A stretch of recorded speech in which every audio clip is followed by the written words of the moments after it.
England's southern colonies in America were those of Maryland, Virginia, North Carolina, South Carolina, and Georgia. Out of the 13 colonies, Virginia was the first to be established, and Georgia was the last. The southern colonies were quite different from England's other American colonies because their economic success depended almost completely on the use of large numbers of slaves. Although most of the people who founded the southern colonies had not been familiar with slavery back in England, in America, the use of slaves allowed many of them to grow rich. Like the colonists in England's other colonies, those that settled the South brought their language, customs, religions, and racial beliefs to America, and they adapted their old ways of doing things to make them work in a strange new land. Most changes were made in how they farmed and lived their daily lives, but others were in the laws they made and the ways they governed. Things like these blended together during the almost 200 years that England ruled in America and helped lay the foundation for the unique culture of the United States. The first English colony, Virginia, was founded in 1607 by members of the Virginia Company of London. Their story was in many ways typical of the early colonists, while in others it was not. The 104 men and boys who made the voyage to Virginia planned to search for gold and to try to find a new route to Asia. As the ships left England to cross the Atlantic, many of the passengers had worried about the long voyage that lay ahead of them. But by the spring, after 4.5 months at sea, they had safely reached the Chesapeake Bay in Virginia. After exploring, they found an island in a large river that flows into the bay and decided to build their settlement on it. First, they had to cut down trees, clear the land, and make wooden beams from which to build houses. They filled the spaces between the beams with woven branches and mud, a building method called daub and wattle, and they made thatched roofs from reeds that grew in the nearby swamps.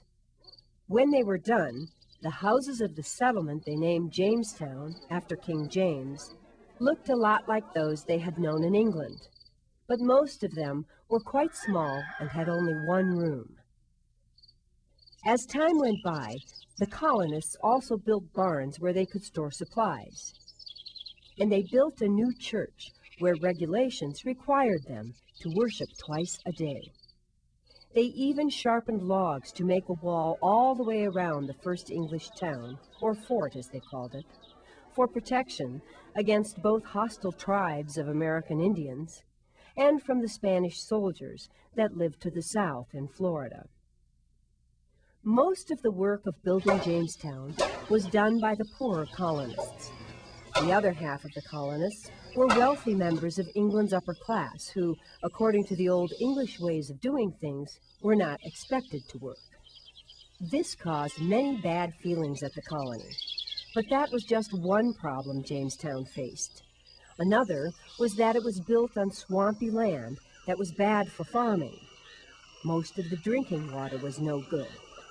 The swamps were filled with disease-carrying mosquitoes, and because of these things, as well as starvation, around 440 out of 500 colonists had died by the spring of 1610. It is not surprising that Jamestown almost failed, not only because of illness and starvation, but because no gold had been discovered, and because the colonists hadn't found any good ways of making a living. But just when they were the most discouraged, new people came from England, and they settled on healthier lands where they could farm. The Jamestown colonists were led for many years by this man, Captain John Smith. He was an excellent governor, as well as an explorer and map-maker. Smith put the upper-class colonists to work. He kept everyone from starving by buying corn from the Native Americans. and also by learning how they hunted animals for food. One day, while John Smith was out exploring, he was captured and threatened with death by warriors from an unfriendly tribe, only to be saved by the chief's daughter, Pocahontas. Later, she married one of the colonists and began dressing like an Englishwoman. Her husband, a plantation owner named John Rolfe, had worked for years developing a mild, sweet kind of tobacco. The English settlers in Virginia started raising lots of tobacco plants, and they grew quite well. After the leaves were harvested and dried, the tobacco was shipped off to Europe, where the dangerous habit of smoking was just becoming popular. As the years passed, tobacco farming brought the colony great prosperity. In 1619, the people of Jamestown elected an assembly of men called the House of Burgesses to make laws for their growing colony. That turned out to be a very important year because it was the beginning of representative government in America. Unfortunately, 1619 was important for another reason as well. It was the year the first African slaves were sold to Virginia tobacco planters by a Dutch trader. After that, thousands of more slaves were put to work in the colony's plantations, and this allowed their owners to live in fantastic luxury. By the outbreak of the Revolutionary War, a powerful society of large plantation owners controlled the colonial legislature in Virginia. Two of the most famous of these Virginia gentlemen were George Washington, who maintained his beautiful plantation of Mount Vernon alongside the Potomac River, and Thomas Jefferson, whose grand plantation called Monticello stood far to the west in the foothills of the Appalachian Mountains.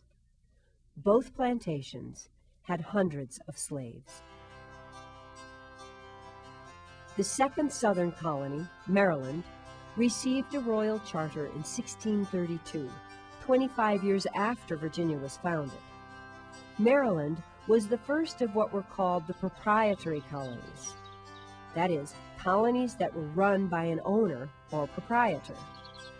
The first proprietor of Maryland was a wealthy Catholic nobleman named Cecil Calvert, also known by his official title, Lord Baltimore. Proprietors such as Calvert were the men to whom kings granted colonial charters. Colonial charters normally required the proprietors to abide by basic English laws, but they were given the right to use the colony's land and to defend and administer the colony as they saw fit. Calvert wanted the colony of Maryland to be a place in which large estates would be owned by Catholic noblemen, who would then profitably rent out the land to others. St. Mary's City, the first capital of Maryland, was founded in 1634, when colonists sailing from England arrived on the shores of a beautiful inlet of the Chesapeake Bay, not far from the eastern boundary of Virginia. On board the ships were 2 Catholic priests and the families of 17 Catholic gentlemen. In addition, there were about 200 other people who were mostly members of the Church of England. In the beginning, some colonists moved into houses in which Native Americans had lived. They furnished them with their own belongings, but soon they constructed English-style houses and other buildings. Over the years, St. Mary's City turned into a busy little port town, serving the needs of a major tobacco exporting colony. As the headquarters for Maryland's colonial government, it was the only place for colonists to come if they had dealings with the court. And to accommodate such travelers, St. Mary's City had a well-equipped ordinary or public inn. The young women who worked at the inn in St. Mary's City were indentured servants. Indentured servants were people who had signed a contract or indenture in which they agreed to work in the colony without pay, usually for around 6 years, in exchange for free transportation to America. Indentured servants were common in all the colonies. Usually, they were people who had decided to leave England because of poverty. Although indentured servants provided a lot of cheap labor in Maryland and the other colonies, they were legally free to go as they pleased once their contracts had been fulfilled. In fact, most of them stayed on to start their own farms and to raise families. In contrast, the colony's legal system bound the slaves who did most of the work on the plantations to a lifetime of forced labor. Religious struggles erupted in Maryland not long after it was founded. They occurred mainly because Catholics controlled its government, yet they made up only a small fraction of its population. This caused resentment among many colonists. When Puritans, who strongly disliked Catholics, flooded into Maryland, violence broke out. To soothe his colonists, Lord Baltimore replaced the Catholic governor with a Protestant one. And even more importantly, in 1649, here at the colony's capital in St. Mary's City, Maryland enacted a Religious Toleration Act which guaranteed freedom of worship to all Christian faiths. The Toleration Act was the first step ever taken to promote freedom of religion on the American soil.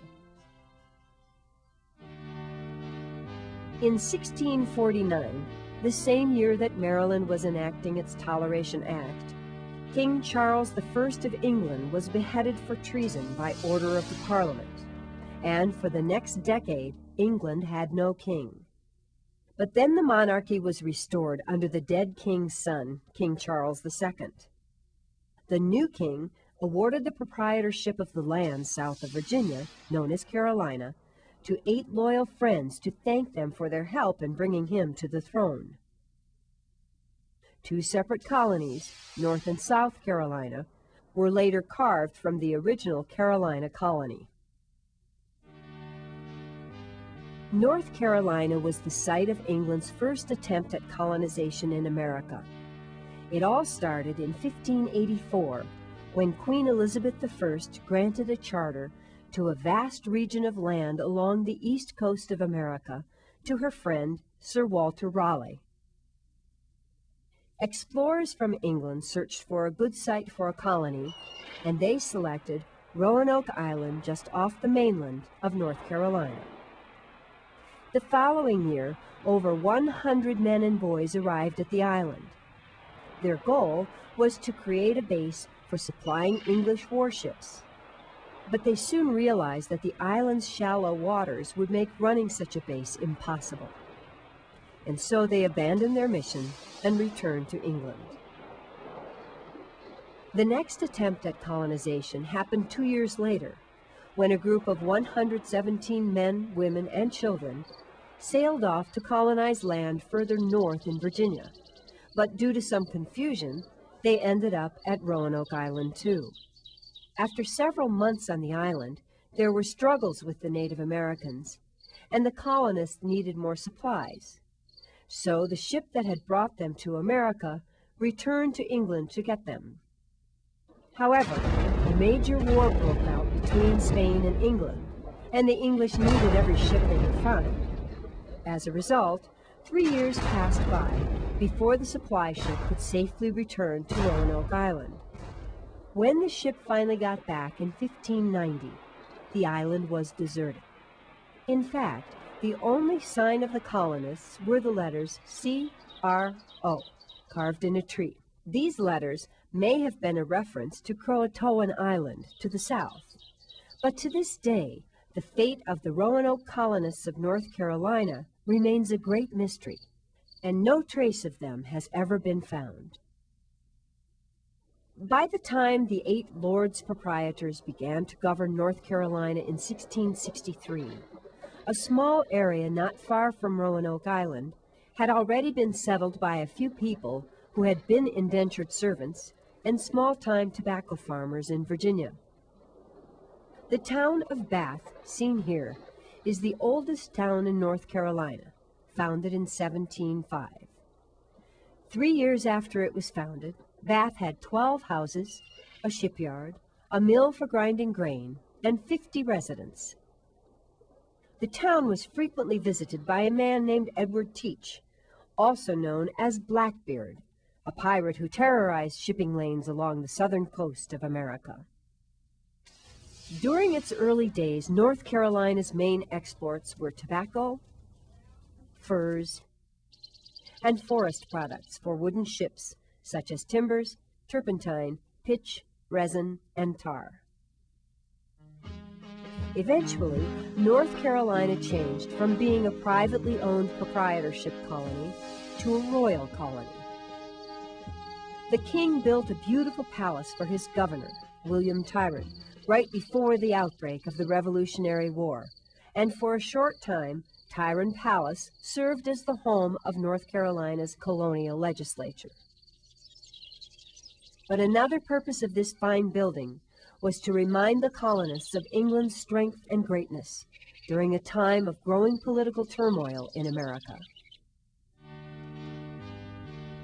The colony of South Carolina, founded in 1663, was first settled on and around a narrow peninsula of land where two great rivers flow into the ocean. The city that was built here, starting in 1670, was named Charleston, in honor of King Charles II. Charleston eventually became the fourth largest city in the English colonies, and one of the wealthiest. In contrast, the colony of North Carolina never had a large city. The first colonists in South Carolina arrived by ship from England late in the year 1669 and settled near here on the banks of the Ashley River. They established small farms, traded in furs, and exported forest products for wooden ships as the settlers in the north were doing. Starting in the 1680s, persecuted Protestants from Europe immigrated to South Carolina to farm and find religious freedom. The flat, swampy South Carolina lowcountry was perfect for growing rice, and it was mainly this crop that brought them prosperity. Later on, planters in South Carolina raised a plant called indigo, from whose leaves a valuable blue dye is derived. Eventually, indigo became a major export of the colony as well. Rice was grown on huge plantations, and it required a large number of workers to produce. As a result, thousands of African slaves were brought in, so that by 1699, there were 4 black slaves for every white person in the colony. Slavery on this scale resulted in the creation of a powerful upper class made up of extremely wealthy planters, many of whom lived in and around Charleston. This mansion, called Drayton Hall, is a good example of a wealthy South Carolina planter's house. It stands on the banks of a river and once overlooked the plantation's huge rice fields. Planters who lived in enormous houses like this one liked to show off their wealth in other ways, too. In fact, visitors to a plantation house usually had to pass down a long drive along which stood row after row of slave cabins that were intentionally placed there so the visitors would be impressed with how many expensive slaves the owner possessed. Those seen here at Boone Hall Plantation are only a third of the 27 cabins that once stood here. These cabins were for the use of household and skilled craftsman slaves alone. Cabins of the much more lowly field slaves stood further away from the house. The colony of Georgia was founded in 1732. It was the last of England's American colonies, and it was the only one founded in the 18th century.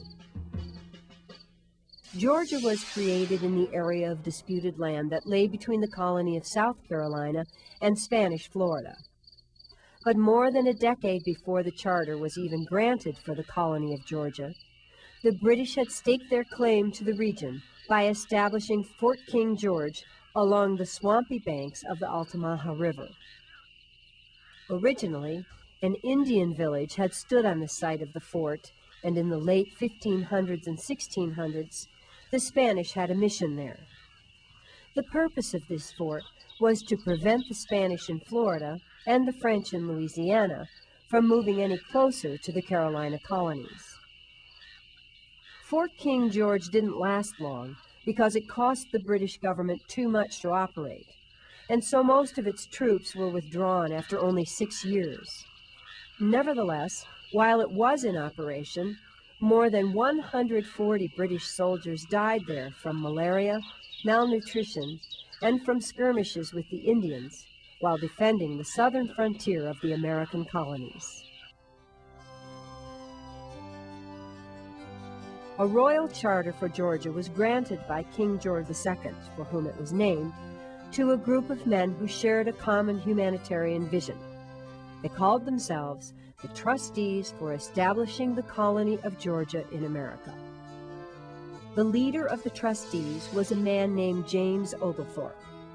He was a person who understood the importance of establishing strong defenses against the Spanish. But more importantly, Oglethorpe and the other trustees wanted the lands of Georgia to be used by impoverished English Protestants who had been locked up in debtors' prisons for being unable to pay their bills. The trustees wanted to turn Georgia into a place where hard-working, virtuous people could prosper on family farms. And so they made grants of only small amounts of land to prevent big plantations from being developed. They outlawed slavery in Georgia, not just for humanitarian reasons, but because they believed that the moral benefits of hard work would be lost if slavery was allowed. The trustees even banned the sale of rum, mainly because this alcoholic drink had been used as an item of trade in other colonies with American Indians, and its effect on them had been very destructive.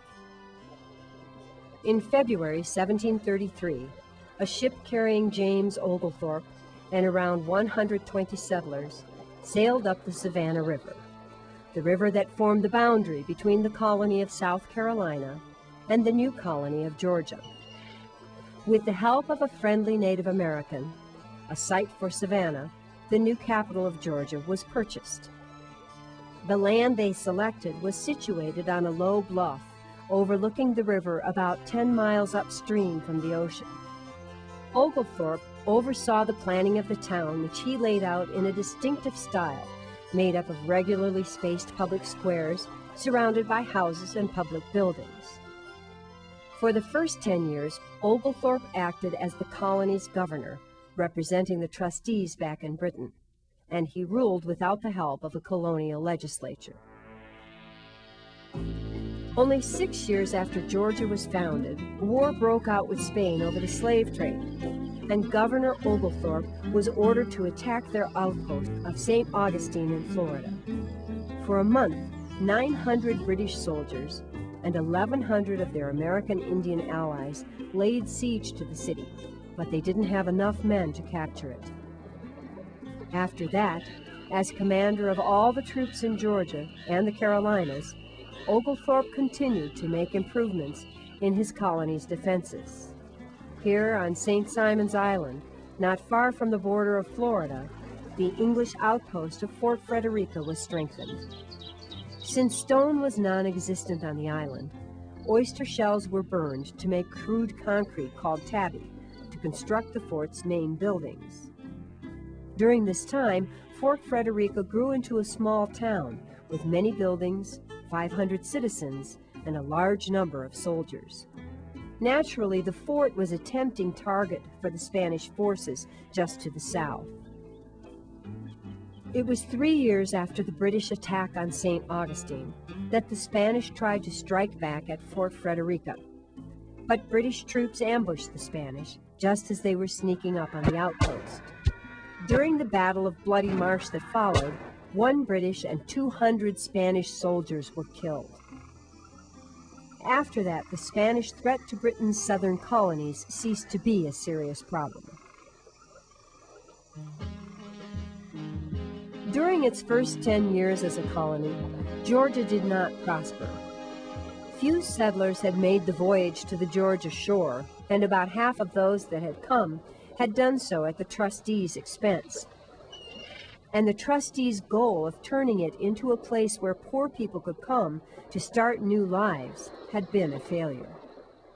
In fact, Most Georgians felt that the trustees' rules were what was actually holding the colony back. Under the rules, Georgians couldn't develop large rice plantations like those in South Carolina or have slaves, couldn't buy rum, and had no voice in the colony's government. In other words, they wanted to see big changes made. Because the colonists were so unhappy with how things were going in Georgia, James Oglethorpe realized that his humanitarian dreams for the colony would never come true. And so, broke and feeling defeated, he returned to England and never came back again. In the years that followed his departure, the trustees' rules were changed, and in 1754, Georgia fell under the control of the king and became much more like the other southern colonies, a place where rum flowed freely and where slavery and large rice plantations flourished.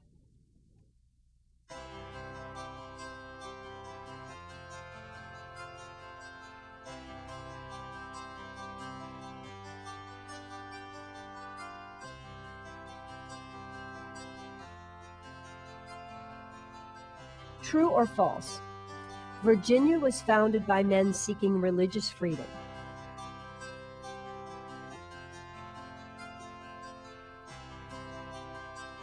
True or false? Cotton was the main export of the Virginia colony.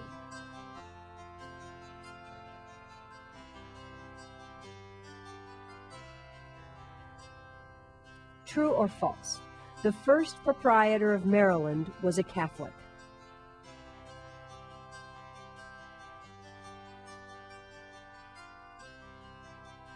True or false?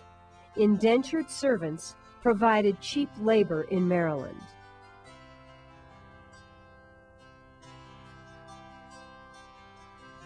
True or false?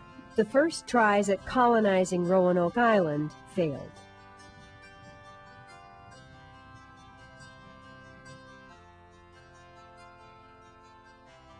True or false? North Carolina's assembly met at Tyrone Palace.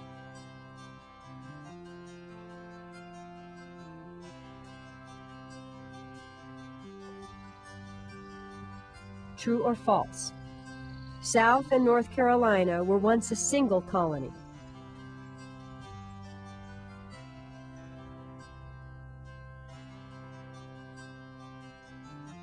True or false?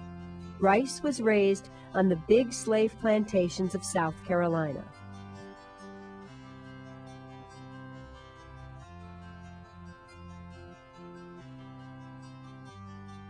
True or false? Georgia was the last English colony founded in America.